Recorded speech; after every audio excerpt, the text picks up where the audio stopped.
हर खबर पर होगी आपकी पकड़। डाउनलोड कीजिए एबीपी लाइव ऐप।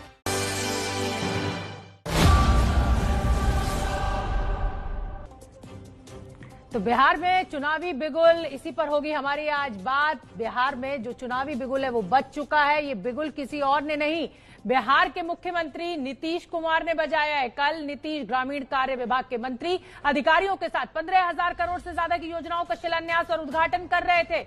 इसी दौरान बात करते हुए नीतीश ने अधिकारियों से तेजी से वो सभी काम निपटाने के लिए कहा जिनका वादा सरकार ने किया था। और नीतीश ने कहा कि सितंबर में तो चुनाव का ऐलान हो सकता है, विभाग के मंत्री तो चुनाव में व्यस्त हो जाएंगे, इसलिए जो काम बचा हुआ है वो अक्टूबर तक खत्म करने की जिम्मेदारी अधिकारियों की है। सबसे पहले सुनिए नीतीश ने क्या कहा। कुछ जो बचा हुआ है अभी सेक्रेटरी ने भी बताया है, कुछ तो आप लोगों ने बता दिया है कि ये अगस्त तक खत्म हो जाएगा वो काम पूरा जो चला हुआ है, और कुछ के लिए आपको जमीन नहीं मिला, तो उसके लिए जमीन का जो काम कर रहे हैं आप, वो जमीन वाला काम को करते हुए आप इस काम को कर लीजिएगा। तो उसमें भी शायद 180 या कुछ और बच गया है, तो उसके लिए आप लोगों ने तो वचन दिया है, हम भुलाएंगे नहीं। भाई सेक्रेटरी साहब सुनिए, अब मंत्री जी बेचारे क्या करेंगे। जुलाई, ये तो सितंबर में हो जाएगा चुनाव आयोग के द्वारा इलेक्शन का ऐलान, उसके बाद ही बैठेंगे ये काम करेंगे। तो जो सेक्रेटरी साहब हैं, जितने इंजीनियर, उनको हम कहेंगे कि भाई वचन को पूरा करना चाहिए। जो बच गया है 182 वो भी जरूर पूरा कर दीजिए। कुछ जो बचा हुआ है अभी सेक्रेटरी ने भी बताया है, कुछ तो आप लोगों ने बता दिया है कि ये अगस्त तक खत्म हो जाएगा वो काम पूरा जो चला हुआ है, और कुछ के लिए आपको जमीन नहीं मिला, तो उसके लिए जमीन का जो काम कर रहे हैं आप, वो जमीन वाला काम को करते हुए आप इस काम को कर लीजिएगा। तो उसमें भी शायद 180 या कुछ और बच गया है, तो उसके लिए आप लोगों ने तो वचन दिया है, हम भुलाएंगे नहीं। भाई सेक्रेटरी साहब सुनिए, अब मंत्री जी बेचारे क्या करेंगे।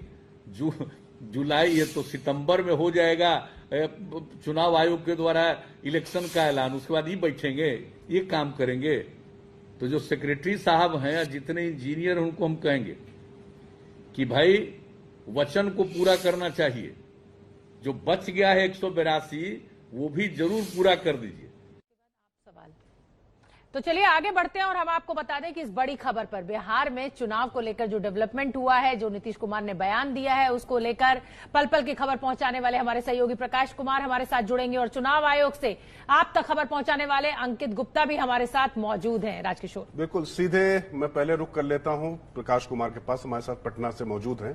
प्रकाश, बहुत कयास लगाए जा रहे थे कि कोरोना है, बाढ़ है, ऐसी परिस्थितियों में चुनाव शायद ही हो पाए, और तमाम राजनीतिक दल इसकी मांग भी कर रहे थे, लेकिन नीतीश कुमार के इस बयान के बाद बिल्कुल स्पष्ट हो चुका है कि चुनाव समय पर होंगे। आखिर ऐसा आत्मविश्वास कहां से आ रहा उनमें? देखिए, ये बड़ी अजीबोगरीब बात है राजकिशोर जी, लेकिन सच्चाई ये है कि जो नेता, जो राजनीतिक दल के नेता ये कह रहे थे कि चुनाव को टाल देने चाहिए कोरोना की वजह से, बाढ़ की वजह से, पर सच्चाई ये है कि इन लोगों ने कभी इलेक्शन कमीशन में लिख करके नहीं दिया कि चुनाव को टाल देना चाहिए। ये लोग बयान बाहर जरूर देते रहे, पर जिस तरह से चुनाव आयोग की तरफ से हमेशा सुझाव मांगे गए, उस सुझाव में ये लोगों ने अपनी सक्रियता दिखाई और बाकायदा लिख करके दिया कि चुनाव में क्या क्या होना चाहिए और उनकी पार्टी की क्या नीति है और इस पर कैसे वो काम करेंगे। अगर कोरोना में चुनाव होता है तो इसको लेकर भी बातें हुई थी, सुझाव मांगे गए थे। तो किस आधार पर कोरोना के रहते हुए चुनाव कराए जा सकते हैं, क्या एहतियात बरते जा सकते हैं, ये सारी बातें हुई थी। ये तो अपनी जगह है, लेकिन दूसरी बात यह है कि चुनाव की तैयारी जो है वो आज से नहीं बल्कि 6 महीने पहले से शुरू हो गई थी, जब पहली बार बयान आया था डिप्टी सीएम सुशील मोदी का कि चुनाव समय पर होंगे। उसके बाद से बखेड़ा खड़ा हुआ, तब फिर जो लोगों ने कहना शुरू किया कि चुनाव कराना तो चुनाव आयोग का काम है, और फिर चुनाव आयोग जो है पूरी तैयारी कर रही है मुस्तैदी से। यहाँ तक कि ये भी मुझे पता चला है कि हो सकता है कि इस बार 1-2 फेज में ही पूरी चुनाव करा ली जाए। ठीक है प्रकाश, आप बने रहिए। अंकित गुप्ता हमसे जुड़ रहे हैं और हमें जानकारी देंगे कि चुनाव आयोग का क्या पक्ष है, और ये हम आपको समीकरण भी लगातार टीवी स्क्रीन पर दिखा रहे हैं। कुल सीट 243 है, एनडीए के खाते में 125, आरजेडी 80, कांग्रेस 26, सीपीआई-एमएल 27, एचएएम जो जीतन राम मांझी की पार्टी है वो 8, एआईएमआईएम 2, तो ये तो समीकरण पिछले चुनाव का है, लेकिन अब इस बार क्या समीकरण बनने जा रहा है उस पर भी हम प्रकाश से बात करेंगे। लेकिन उससे पहले मैं अंकित गुप्ता का रुख कर लेती हूं। अंकित, मैं आपसे समझना चाहूंगी कि जैसा कि प्रकाश ने जिक्र किया कि जो तमाम राजनीतिक दल हैं, जब उनसे सुझाव मांगा गया तो किसी ने भी ये नहीं कहा कि कोरोना की स्थिति विकट है, बाढ़ की स्थिति विकट है। मतलब राजनीतिक दल तो चाहते हैं कि चुनाव बिल्कुल समय पर हो, लेकिन चुनाव आयोग का क्या मूड, क्या खबर आपके पास?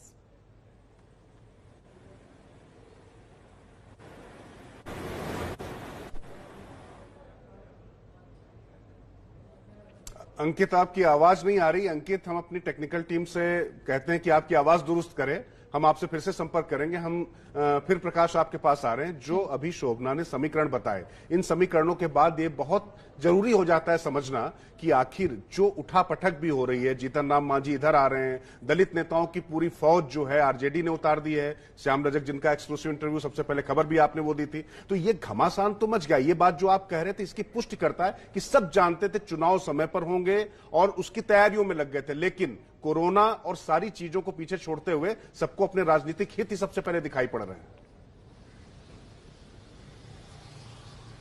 जी हाँ, बिल्कुल। ये सब जानते हैं कि ये 5 साल का कार्यकाल खत्म होना है और नवंबर से पहले चुनाव होने हैं। अगर चुनाव टालने की नौबत आती तो वो फैसला जो है वो चुनाव आयोग को ही लेना था, और चुनाव आयोग ने साफ कर दिया था कि उसकी तैयारी चल रही है। हमने ही एक इंटरव्यू किया था यहाँ के जो सीईओ हैं उनसे, उन्होंने कहा था कि उनके पास अभी तक सूचना नहीं मिली है कि चुनाव टाले जाएंगे।